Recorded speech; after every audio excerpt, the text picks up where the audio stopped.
Hello everyone. In this video, I'm going to talk about nonlinear differential equations. All the differential equations we have seen so far was linear differential equations. What does it mean? We don't have, for example, x squared, or we don't have xy in it, right? But in most of the real application, real world problems, the differential equations are actually nonlinear. So we have x cubed, xy squared, this type of expression inside the differential equation. So how are we going to solve this type of differential equation? And it's actually, first of all, it's not easy to solve. It's hard to solve nonlinear differential equations. So in this section, section 8.1,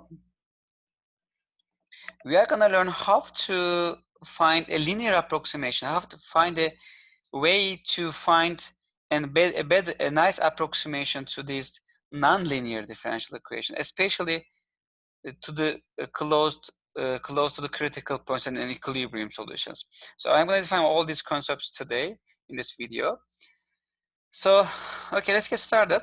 As I said, it's really hard to solve. So, for example, consider two-dimensional autonomous nonlinear systems. So we have x prime is equal to f of xy, and y prime is equal to g of xy, and f of xy and g of xy are not linear. Let's assume they're nonlinear. So these guys can be rewritten as the matrix equation, of course. We all know that. Now we can approximate this system by a particular linear system, okay? Especially close to the, so near a critical point. Remember when we draw the phase portraits, the equilibrium points, or in other words, the critical points are the ones that really decides the behavior of the phase portraits, right? And that's why if we know how the solution behaves close to critical points, even though it's in nonlinear system, it's a nonlinear system, we can understand how the solution behaves, okay, in general. That's why we are going to learn how to find linear approximation, how to find linearization through the critical points, so near the critical points.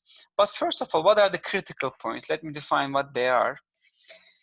The critical points of the system are the points where the derivatives are both equal to 0, okay?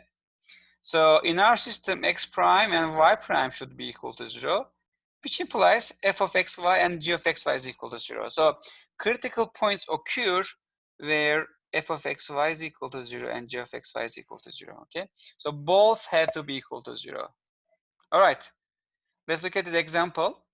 Find the critical points of the nonlinear system. First of all, it's a nonlinear system, right? Because we have x squared here. It's not linear, it's quadratic. Okay. So in this case, first of all, what is f of xy? F of xy is equal to y, right? And g of xy, the term that is next to y prime, negative x plus x squared. Okay. Now we want to make both equal to 0. Set it equal to 0. So from there, I get y is equal to 0. And if I set this guy is equal to 0, from there I get, if I factor out x minus 1 is equal to 0. So I get x is equal to 0 and 1, right? So what are the pairs of points which makes both f and g equal to 0?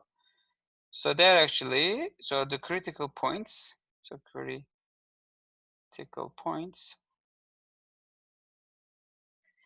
are, take x is equal to 0 and y is equal to 0, and take x is equal to 1 and y is equal to 0, okay?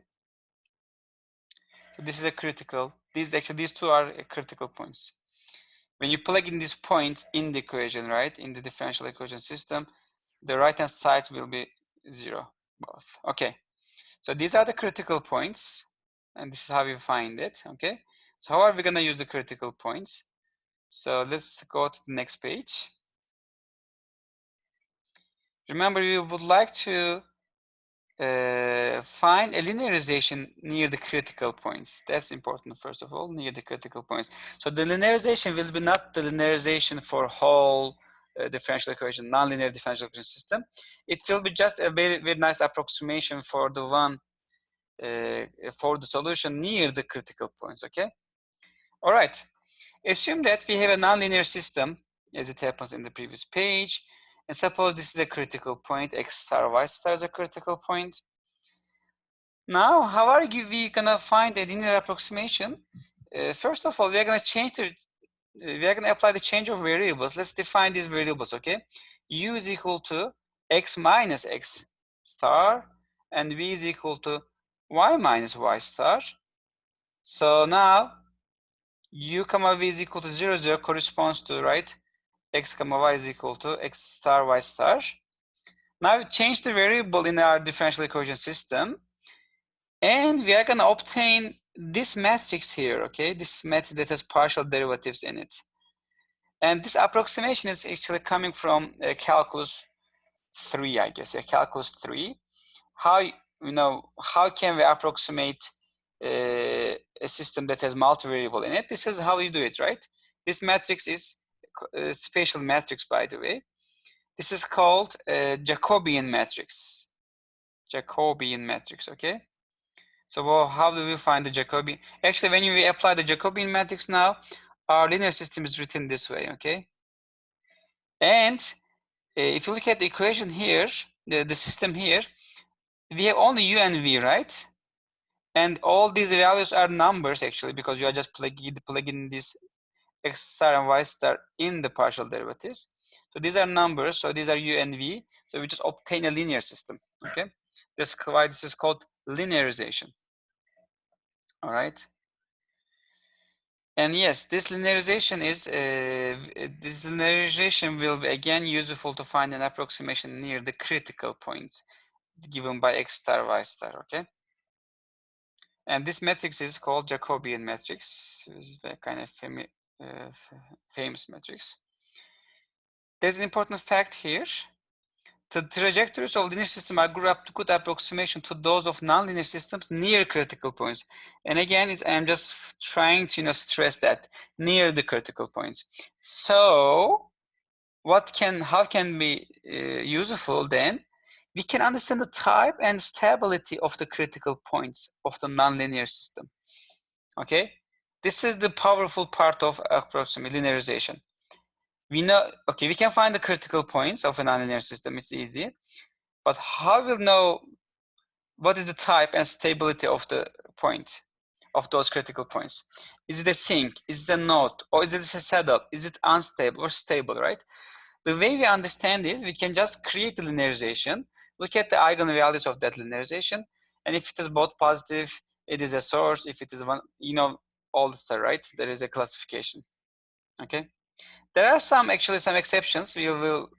It's mentioned in the next section, but for this semester, we will not go that section.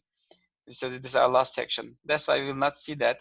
But in general, whatever we have seen in our examples will be enough to understand the type and stability of the critical points, okay? All right, so let me stop here for this video.